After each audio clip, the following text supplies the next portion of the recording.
বিশ্বাস করুন মিষ্টি তৈরি করার জন্য না লাগবে দুধ, ছানা, ক্ষীর এসব কিছু লাগবে না। শুধুমাত্র 1 কাপ বেসন আর 1 কাপ মতো চিনি থাকলেই মাত্র এই দুটো উপকরণেই তৈরি করে নিতে পারবেন এই শুকনো টেস্টি মিষ্টিটা। এত সুন্দর খেতে লাগে, না বানিয়ে খেলে বিশ্বাস হবে না। নমস্কার বন্ধুরা, কেমন আছেন আপনারা সবাই? আশা করছি সবাই অনেক ভালো আছেন।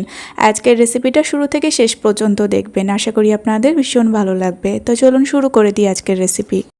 তার জন্য প্রথমে একটা সুগার সিরাপ তৈরি করতে হবে। একটা চায়ের কাপে করে মেপে 1 কাপ চিনি আর 1 কাপ জল দিলাম।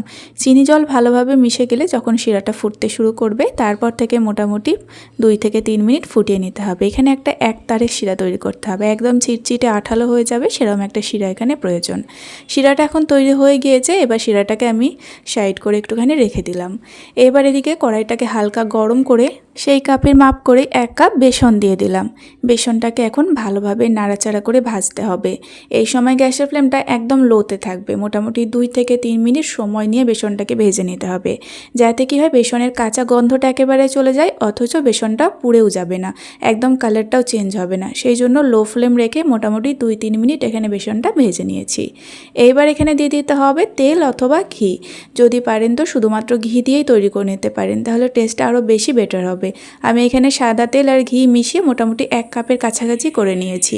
তবে এটা পুরোটা দেওয়া যাবে না, প্রথমে একদম অল্প অল্প দিতে হবে আর বেসনের সাথে মেশাতে হবে। গ্যাসের জালটা একদম লোতে থাকবে। তো যদি পুরোটা প্রথমে দিয়ে দেওয়া হয় তাহলে কিন্তু পুরো মিশ্রণটা পাতলা হয়ে যাবে, সেই জন্য কিন্তু আর এখানে মিষ্টি তৈরি করা যাবে না। এইভাবে অল্প অল্প করে দিতে হবে আর মেশাতে হবে। এখানে পুরোপুরি 1 কাপ লাগবে না। যখন দেখবেন অল্প অল্প ঘি আর তেল দিতে দিতে মিশ্রণটা ঠিক এরকম একটুখানি হয়ে গিয়েছে, এরকম একটু নরম নরম হয়ে এসেছে, তারপরে ঘি আর তেল দেওয়াটা বন্ধ করে দিতে হবে। আর গ্যাসের জালটা লোতে রেখে একদম 5 মিনিট মতো এইভাবেই ভাজতে হবে। তো 3-4 মিনিট যখন হয়ে যাবে তখনই দেখবেন এরকমভাবে একদম ড্রাই হয়ে আসবে, এর থেকে আর বেশি ভাজা যাবে না। আর একদম একটা মিষ্টির মতো সুগন্ধ আসবে, বেসনের কোনো চিহ্নই থাকবে না, বেসনের যে একটা কাঁচা গন্ধ সেটা একদম বোঝাই যাবে না। তো এই সময় কিন্তু এর মধ্যে সুগার সিরাপটা অ্যাড করে দিতে হবে। যে সুগার সিরাপটা আমি তৈরি করে রেখেছিলাম, সুগার সিরাপটাও কিন্তু অল্প অল্প করে দিতে হবে, মেশাতে হবে।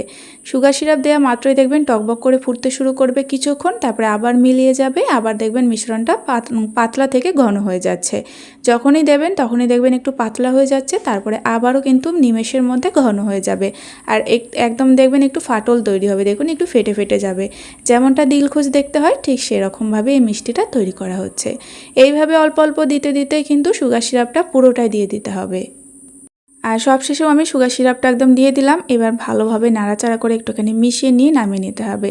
এখানে একটা ভীষণ ইম্পর্টেন্ট, এখানে কিন্তু একদম ড্রাই করে নামাবেন না। ড্রাই করে নামালে কিন্তু একদম ঝুরঝুরে হয়ে যাবে, কোনো রকমভাবে শেপ দেওয়া যাবে না। এই যে এরকম অবস্থায় আছে, এই পর্যায়ে আপনারা নামিয়ে নিতে পারেন। তবে আমার একটুখানি নামাতে লেট হয়েছিল, তো মোটামুটি একটু ঝুরঝুরে হয়ে গিয়েছিল, তারপরে আমি নামিয়েছিলাম, সেই জন্য কিন্তু একটু ভেঙে ভেঙে যাচ্ছিল। তবে আপনারা কিন্তু একটু রস রস থাকতে তখনই নামিয়ে ফেলবেন। তো এবার কিন্তু সবশেষে আর একটুখানি ঘি মিশিয়ে এটাকে এখন তাড়াতাড়ি নামিয়ে ফেলবো, কারণ নামানো মাত্রই এটা একদম ঝুরঝুরে হয়ে যাবে। দেখুন আমার ক্ষেত্রে যেটা হয়েছিল।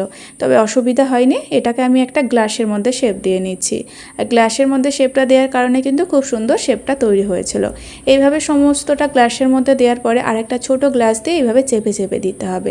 একদম জোরে জোরে চেপে দিলে কি হবে, একদম নিচে এটা ভালোভাবে বসে যাবে, শেপটাও সুন্দর হবে।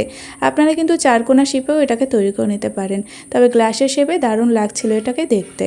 তো এবার এটাকে পুরোপুরি ঠান্ডা করে নেওয়ার পরে আপনাদেরকে এখন দেখিয়ে দিচ্ছি। দেখুন খুব সুন্দরভাবে এটা কিন্তু উঠে আসলো, যেমনটা দিলখুশ হয় ঠিক সেরকমই এটাকে দেখতে হয়েছিল, আর খেতে কিন্তু একদম দিলখুশের মতোই লাগছিল। তো শুধুমাত্র বেসন দিয়ে যে এতটা সুন্দরভাবে শুকনো মিষ্টিটা তৈরি করা যায়, না বানালে হয়তো আমিও বুঝতে পারতাম না। আপনারা অবশ্যই একবার বাড়িতে তৈরি করবেন।